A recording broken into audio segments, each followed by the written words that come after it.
Okey, Assalamualaikum. Hai, bertemu kembali dengan Cikgu Hani, Cikgu Sains anda. So, hari ini Cikgu Hani ingin sambung bahagian Sains Tingkatan 3, topik 1.2.2 berkenaan dengan mekanisme penglihatan dan juga mekanisme pendengaran. Okey, jom kita belajar.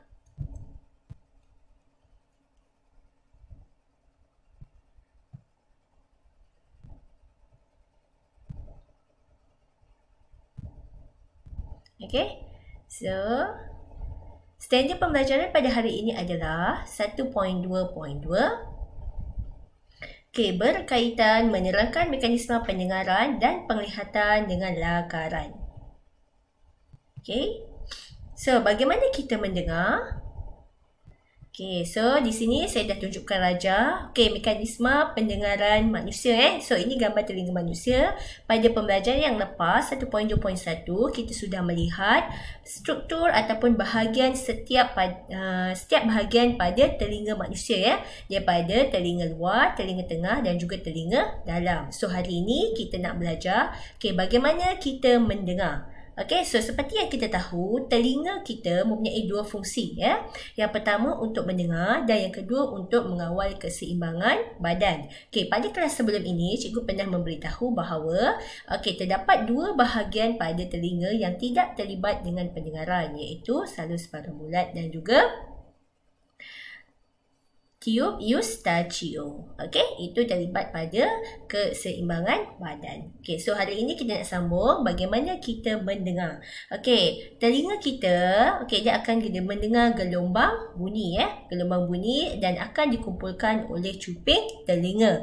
Okey, so kalau kamu perhatikan di sini, kita ada anak panah kan? Anak panah ni. Okey, ada anak panah maksudnya gelombang bunyi itu dia akan masuk melalui cuping telinga. Cuping telinga akan kumpulkan semua bunyi yang ada. Okey, dan seterusnya akan disalurkan ke dalam salur auditori ataupun salur telinga. Okey, ada stand buku dia tulis salur auditori ataupun salur telinga. Seterusnya bunyi itu tadi akan sampai kepada gegendang telinga. Gegendang telinga kat sini. Seterusnya okey, so kalau kamu perhatikan anak panah warna hijau ini menunjukkan arah aliran bunyi.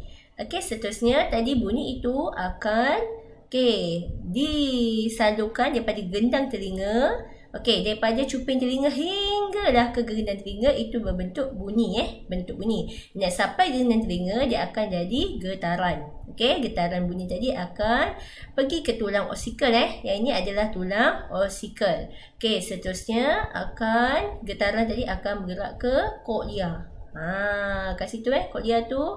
Okey, masuk ke koklia. Okey, kemudian daripada koklia, sebelum sampai ke koklia tadi kita ada satu sini jendela bujur. Okey, lepas gerindang telinga ada tulang osikal. Lepas tulang osikal ada jendela bujur. Lepas jendela bujur kita ada koklia.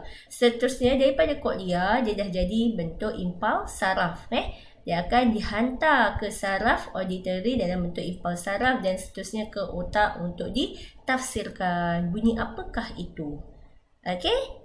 So, seterusnya kita tengok peta alih Peta alih bagaimana mekanisme pendengaran manusia. Okey, daripada mana tadi? Daripada sumber bunyi sumber bunyi. Okey, macam sekarang ni kamu sedang menonton video Cikgu Hani kan berkaitan mekanisme pendengaran. Okey, sumber bunyi seterusnya akan bergerak ke cuping telinga. Okey, seterusnya dibentuk bunyi akan menuju ke salur telinga. Okey, seterusnya salur telinga akan bergerak ke gendang telinga. Bunyi tadi daripada gendang telinga dah ditukarkan dalam bentuk getaran. Okey, seterusnya akan dihantar ke tulang osikal. Kemudian dalam bentuk getaran juga akan dihantar ke jendela bujur. Seterusnya daripada jendela bujur dalam bentuk getaran akan dihantar ke koklia. Okey, so kamu kena ingat ni ada berapa? Ada 10 bahagian daripada koklia.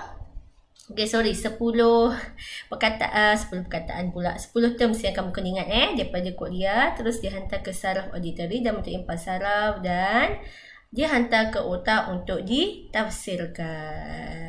Okey? So kamu kena ingatlah ni Okey, dia bentuk peta alih lagi mudah.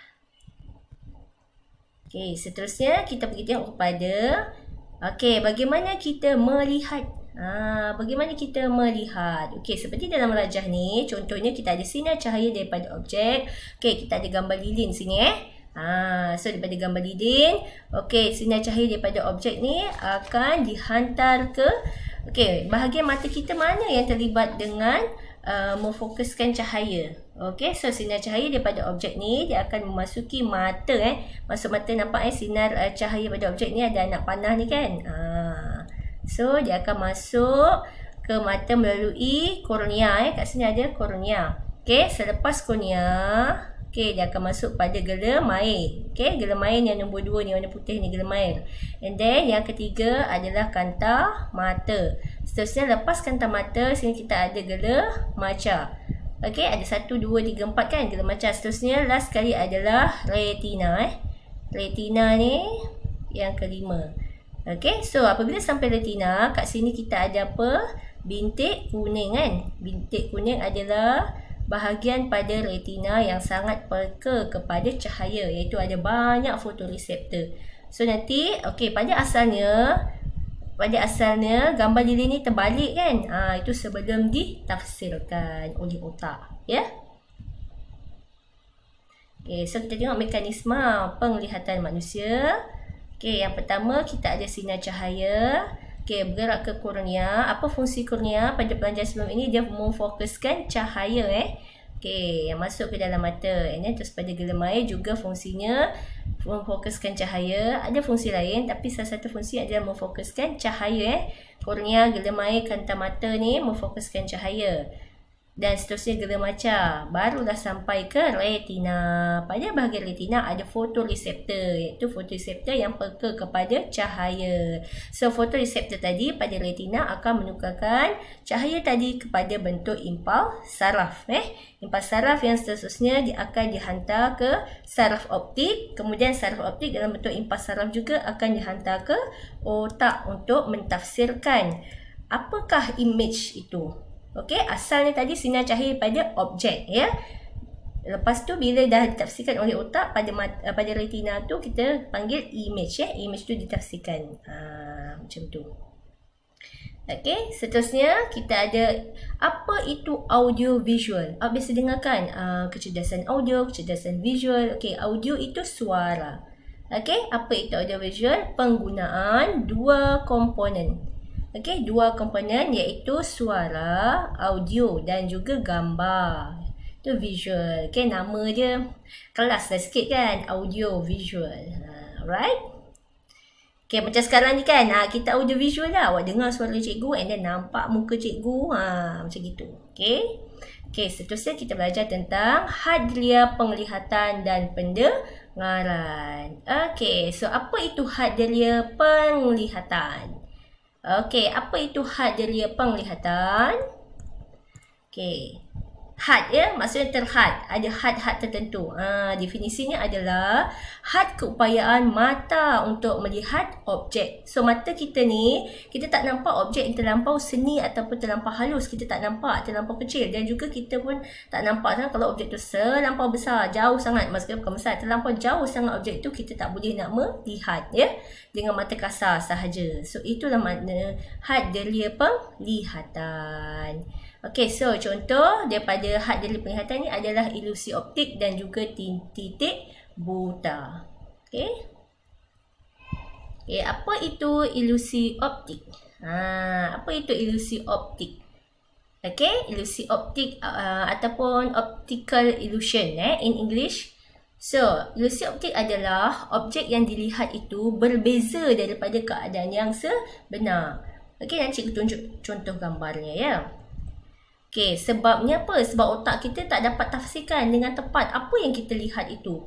Sebab apa? Sebab ada gangguan di sekitar objek itu. Letak pembaris yang lurus kan, ataupun letak garis yang lurus itu tapi nampak ada banyak-banyak. So kita rasa macam disrupted kan, ada gangguan. So kita rasa macam garisan itu tak lurus, tapi sebenarnya garisan itu lurus. Kalau kita ambil pembaris, kita ukur kan, guna pembaris letak, sebenarnya lurus. Itu adalah ilusi optik. Macam sekarang contoh gambar cikgu bagi ni kan. Okay, I feel sometimes the walls move, kan? Do you drink coffee? Macam tu. Okay, so dia tengok, dia tengah duduk kan, tengok gambar dinding tu macam bergerak je kan. Okay, so kita panggil optical illusion. Macam garisan ni. Okay, dua garisan ni, garisan A, garisan B ni, kan? A dengan B ni. So awak perhatikan betul-betul. Awak rasa macam bengkok kan garisan tu. Walhal garisan itu sebenarnya lurus. Dua-dua. Sebab apa? Sebab kita ada gangguan kat sini ni. Ada gambar yang ni kan. So kita ada gangguan macam tu. Alright. So gambar yang ketiga contohnya adalah garisan ni. Kita rasa macam garisan ni melengkung kan. Tapi sebenarnya garisan ni lurus. Okay. Sebenarnya dia lurus. Lukisan cikgu lah yang bengkok Okay. So kita pergi next. Okay, seterusnya adalah bintik buta. Okay, apa itu bintik buta? So, kalau kamu ingat lagi pembelajaran kita yang lepas, okay, kamu tumpukan pada yang nombor 4 sahaja ni. Okay, so nombor 4 ini, okay, nombor 4 sini kat sini. Apakah itu? Itu adalah kawasan bintik buta. Bintik buta tu apa? Kawasan yang tak ada fotoreseptor. Jadi dia tak boleh nak tafsirkan. Kalau objek yang kita lihat itu jatuh kepada bintik buta, so kita tak nampak apakah objek itu. Itu kita panggil bintik buta ataupun blind spot. Okay, so kat sini cikgu ada bagi saya contoh. Ada tanda tambah sini. Berarti ada satu bulat. So kamu cuba tengok ni. So kamu tutup mata sebelah kiri kamu.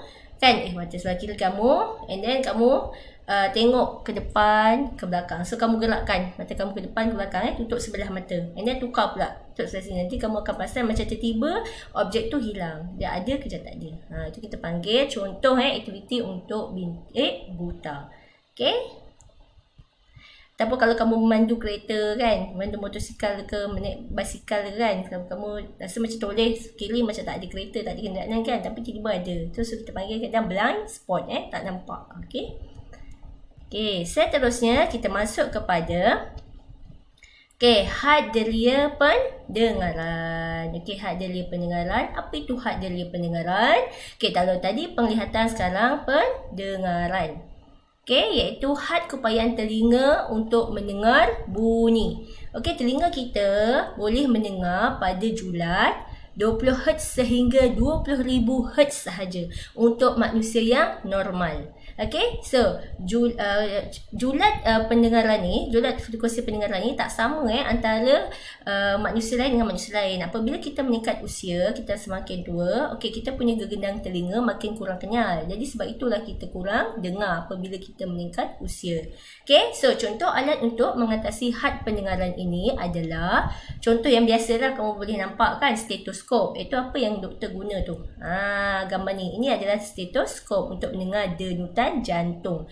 Okay, and then juga pembesar suara. Ini antara contoh. Okay, untuk mengatasi had delia pendengaran. Okay. So, sekian sahaja untuk kelas cikgu pada hari ini.